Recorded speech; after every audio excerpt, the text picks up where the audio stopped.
Alhamdulillahi Rabbil Alamin. Nahmaduhu wa nasta'inuhu wa nastaghfiruh wa na'udzu billahi min shururi anfusina wa min sayyiati a'malina. May yahdihillahu fala mudilla lahu wa may yudlil fala hadiya lahu. Asyhadu an la ilaha illallah wahdahu la syarika lahu. Asyhadu anna sayyidana Muhammadan abduhu wa rasuluh la nabiyya ba'dahu. Allahumma salli wa sallim wa barik ala sayyidina Muhammad wa ala alihi wa ashabihi ajmain, amma ba'du. Jamaah rahmati Allah subhanahu wa ta'ala, kita ketemu lagi. Alhamdulillahi rabbil alamin. Puji syukur kepada Allah subhanahu wa ta'ala, kita masih diberikan nikmat sehat wal afiat. Mudah-mudahan semua amal ibadah kita diterima olehnya. Amin ya Allah ya rabbal alamin. Salawat serta salam kita tujukan untuk junjungan kita Nabi besar Muhammad sallallahu alaihi wasallam. Bapak Ibu yang dirahmati Allah subhanahu wa ta'ala, minggu yang keempat. Apa Bang Udin? Ya. Apa jadwalnya? Apa Pak? Isya. Ya sudah lama nih. Setelah nonton juga.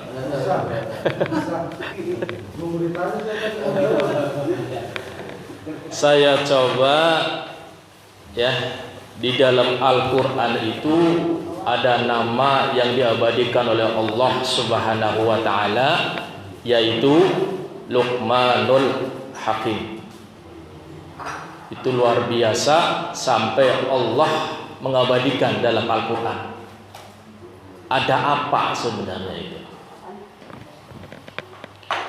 Luqman itu dalam bahasa Arabnya namanya Luqman Al-Hakim, Luqman ahli hikmah.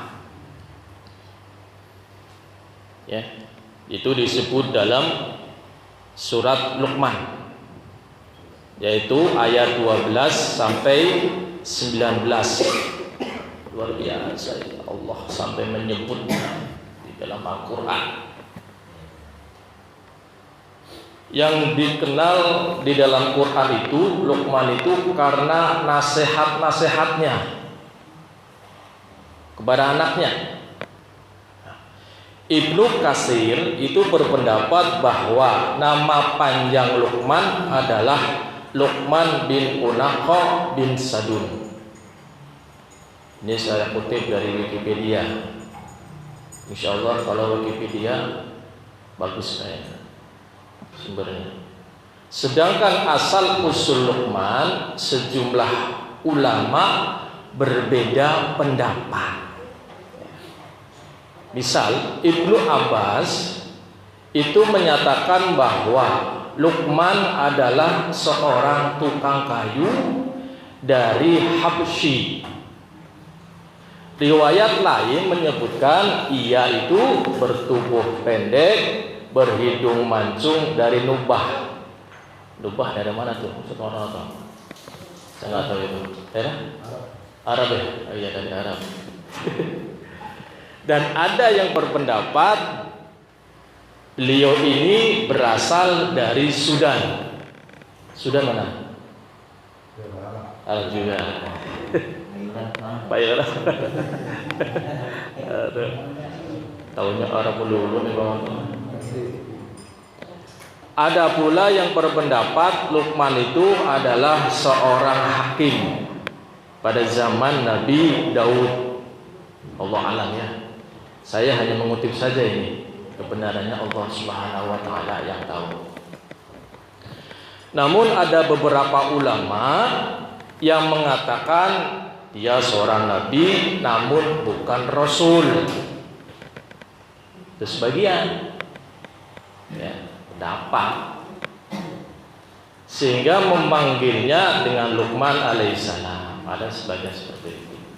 Namun ada juga yang mengatakan bahwa Luqman adalah seorang pengembala biasa yang Allah karuniakan kepadanya akhlak dan kebaikan hati, sehingga namanya harum dalam Al-Quran. Pendapat yang paling banyak diterima adalah yang mengatakan Luqman itu seorang manusia biasa, bukan nabi ataupun rasul, tapi dia adalah memiliki hati dan akhlak yang luar biasa, al-hikmah. Diriwayatkan ada sebagian mengatakan Luqmanul Hakim itu adalah seorang pengembala yang hidup selama 1000 tahun, sehingga konon dia masih menjumpai sampai di mana Nabi Daud berkuasa. Allah alam ya, saya mengutip saja, kebenarannya Allah Subhanahu wa taala. Ya. Luqman sendiri ada sebagian riwayat mengatakan masih sedarah dengan Nabi Ayub. Nabi Ayub itu keturunan Nabi Ibrahim alaihissalam. Wallahu a'lam bishawab. Siapapun Luqman itu, ya, Allah Subhanahu wa taala ya, harumkan namanya dan nasihatnya dalam Al-Qur'an. Luar biasa itu. Nasihatnya beliau kepada anaknya itu sampai diabadikan di dalam Al-Qur'an. Kenapa? Itu berarti Allah Subhanahu wa taala menganggap penting sekali untuk kaumnya Nabi Muhammad sallallahu alaihi wasallam untuk diambil pelajaran. Ya. Kisah Luqman Hakim itu satu cerita. Luqman Hakim sama anaknya pergi ke kota bawa keledai. Mungkin sudah pendengar semua ya, saya mengingatkan saja.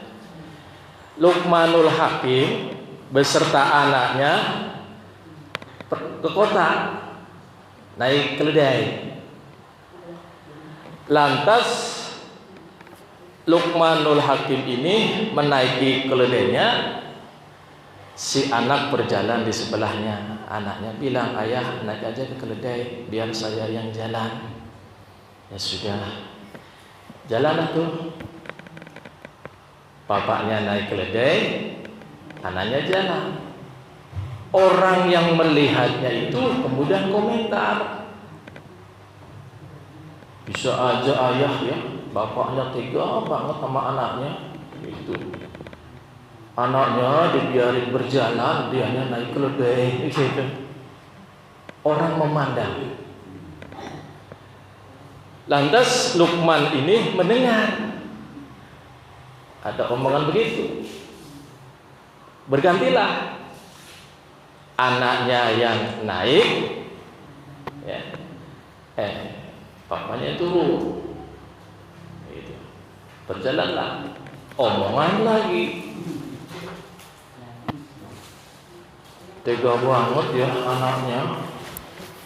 Bapaknya suruh jalan, dia yang naik keledainya. Orang seperti itu aja tadi salah, sekarang diganti salah lagi. Akhirnya apa? Ya sudah, akhirnya Luqman mendengar selentingan omongan begitu. Ya sudah, dua-duanya naik keledai. Adil kan? Gak ada yang disengsarain. Apa katanya orang ngomong? Orang gak kasihan sama keledainya ya. Kasihan keledainya kecil, bapaknya anaknya dinaik. Begitu salah lagi. Akhirnya apa? Luqman pun lantas turun tuh sama anaknya. Ya sudahlah, keledainya dibiarin, gak dinaikin. Apa omongannya lagi? Jadi orang bodoh amat ya, ada keledai juga nggak dinaikin, sayang banget, serba salah. Gitu. Akhirnya apa? Sudah akhirnya diam, Luqmanul Hakim serba salah. Ya kan? Itulah pandangan masyarakat kepada kita. Akhirnya apa? Turun dah tuh. Berhenti. Nasihatilah Luqman kepada anaknya. Nah, nggak usah dengerin perkataan orang. Kita serba salah. Ayah yang naik, kamu yang jalan, salahin. Kamu yang naik, ayah yang jalan, disalahin. Dia naik dua-duanya, disalahin. Keledai yang nggak dipakai, disalahin. Akhirnya apa? Luqmanul Hakim ngomong pada anaknya, sudah, tidak usah mendengar perbincangan orang. Itu. Ya. Kita tidak usah gelisah dengan omongan-omongan orang. Seperti itu memang. Kita di pandangan orang itu sekalipun baik kadang salah. Seperti itulah kata Luqman kepada anaknya, tidak usah engkau menghiraukan, tidak usah dengerin apa-apa. Tanggapan tetangga kita kah bisa, saudara kah kita, atau apa, tidak usah diambil hati. Mana yang terbaik menurut kita, lakukan.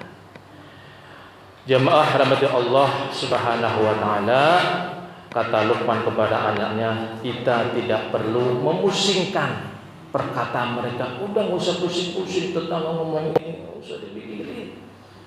Kita salah semua di depan orang. Itu kata Luqman kepada anaknya. Kita harus yakin bahwa kebenaran hanyalah milik Allah semata.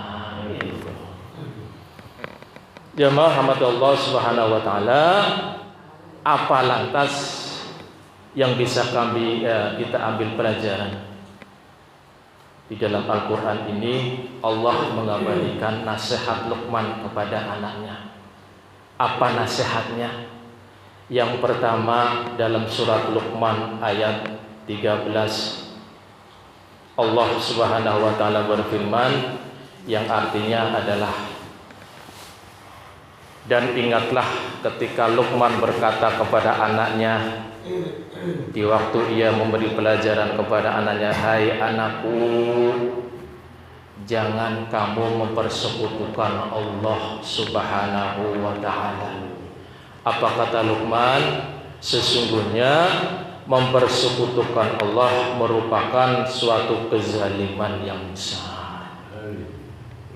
Saya kemarin sampaikan di Masjid Ar-Rayyan, punya Bunur Syiah, Bunur ya. Saya sampaikan ada 5 amalan yang bisa menghapus kebaikan kita. Di antaranya adalah mempersekutukan Allah Subhanahu wa ta'ala. Sebanyak apapun amal perbuatan kita, kebaikan apapun ya, semuanya akan lenyap, hilang. Sebabnya apa? Musyrik kepada Allah Subhanahu wa ta'ala. Maka Luqman pesan kepada anaknya, jangan sekali-kali mempersekutukan Allah Subhanahu wa ta'ala.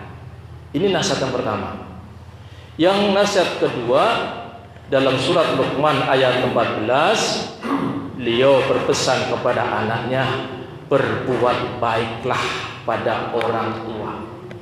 Disebutkan dalam ayat tersebut yang artinya, dan kami perintahkan pada umat manusia berbuat baik kepada kedua ibu bapaknya, ibunya yang telah mengandungnya dalam keadaan lemah. Makanya saya pernah sampaikan, ketika sahabat nanya, ya Rasul, siapa yang harus saya hormati? Apa Bang Udin? Rasulullah menjawab 3 kali, ibumu. Siapa lagi ya Rasul? Ibumu. Siapa lagi ya Rasul? Ibumu. Kenapa?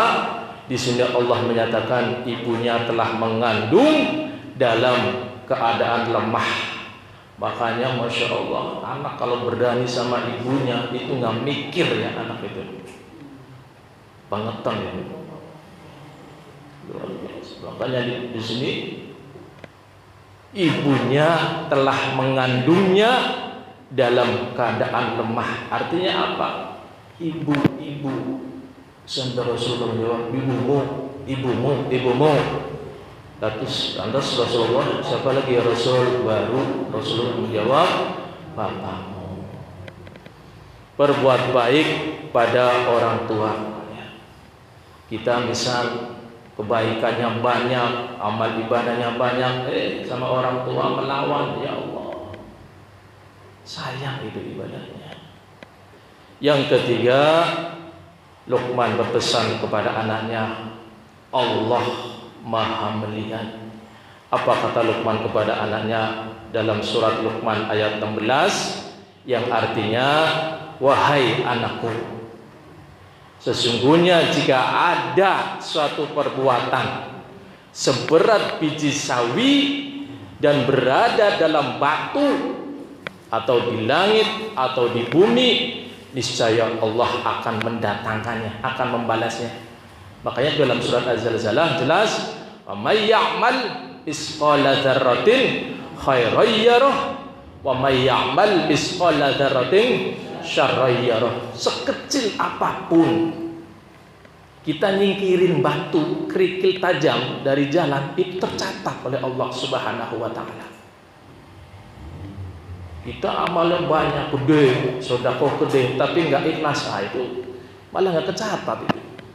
Tapi kita misal menyingkirkan duri dari jalan, kita ikhlas biar orang tidak kena durinya, itu tercatat oleh Allah. Sebesar apapun kebaikan kita, sebesar apapun keburukan kita, pasti akan diperlihatkan kepada kita. Famay ya'mal misqala dzarratin khairan yarah wa may ya'mal misqala dzarratin syarran yarah. Hati-hati. Saya pernah sampaikan juga, CCTV kita itu ada di diri kita. Ya. Tangan kita, kaki kita, kulit kita, CCTV itu hati-hati itu. Merekam semua perbuatan kita. Hati-hati. Kita ngomong CCTV, kita CCTV sampai akhirat nanti. Jangan sekali-kali kita berbuat keburukan. Ya, kita nggak bisa terlepas dari anggota tubuh kita. Kemanapun dia akan ikut merekam semua perbuatan kita. Mudah-mudahan yang direkam itu perbuatan baik kita. Amin ya Allah ya Rabbal Alamin. Lantas apa pesan Luqman kepada anaknya? Apa? Dirikanlah sholat. Kita punya anak, pesan itu sholat. Makanya bagus itu sholatnya. Rabbij'alna muqimas sholat wa min dzurriyyatina. Baca sebagai orang tua, Rabbij'alna muqimas sholat wa min dzurriyyatina. Keluarganya, keturunannya dibawa. Wa min dzurriyyatina. Dirikanlah sholat, kata Luqmanul Hakim kepada anaknya, lantas menyeru pada kebaikan. Dalam surat Luqman ayat 17, hai anakku, dirikanlah sholat dan suruhlah manusia mengerjakan yang baik, cegahlah mereka dari perbuatan yang mungkar. Lantas Luqman berpesan, bersabarlah dengan apa yang menimpamu. Bersabar. Pesan kepada anaknya, dirikan sholat ya nak. Suruh orang berbuat baik, cegah orang berbuat kemungkaran. Tapi pesan satu lagi, apa? Bersabar abah atas apa yang menimpa kamu. Kenapa? Karena hidup itu pasti kita menimpa kepada kita. Mungkin yang baik, mungkin yang buruk gitu. Makanya bersabarlah terhadap apa yang menimpamu. Sesungguhnya yang demikian itu termasuk hal yang diwajibkan. Jadi kata Luqmanul Hakim, bersabar itu sesuatu yang wajib kita jalankan. Cuman berat memang. Sabar itu mudah diucapkan, tapi berat dilaksanakan. Tapi kalau nggak dilatih, nggak bisa. Harus dilatih. dan doa kepada Allah diberi kesabaran. Dan yang terakhir, pelajaran Luqmanul Hakim kepada anaknya, nasihat kepada anaknya apa? Janganlah sombong.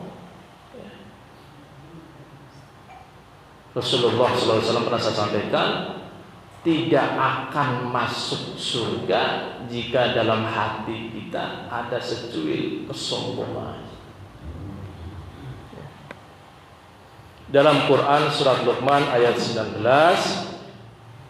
ya, dan sederhanakanlah kamu dalam berjalan. Ya. Gak usah bangga diri ya jalannya. Tapi kata Luqman kepadanya, sederhanakanlah, tundukkanlah ketika kalian berjalan, dan lunakkanlah suaramu. Janganlah kita sombong, ya, walaupun kepada manusia ataupun kepada Allah Subhanahu wa taala. Amin amin ya Allah ya rabbal alamin. Mudah-mudahan kita dijadikan oleh Allah, ya, hamba-hamba Allah yang taat dan patuh kepada Allah Subhanahu wa taala, bisa melaksanakan perintah-perintahnya dan bisa menjauhkan semua larangannya. Amin amin ya Allah ya rabbal alamin. Subhanakallahumma wa bihamdika asyhadu an la ilaha illa anta astaghfiruka wa atubu ilaik. Bismillahirrahmanirrahim. Allahumma shalli wa sallim wa barik ala sayyidina wa maulana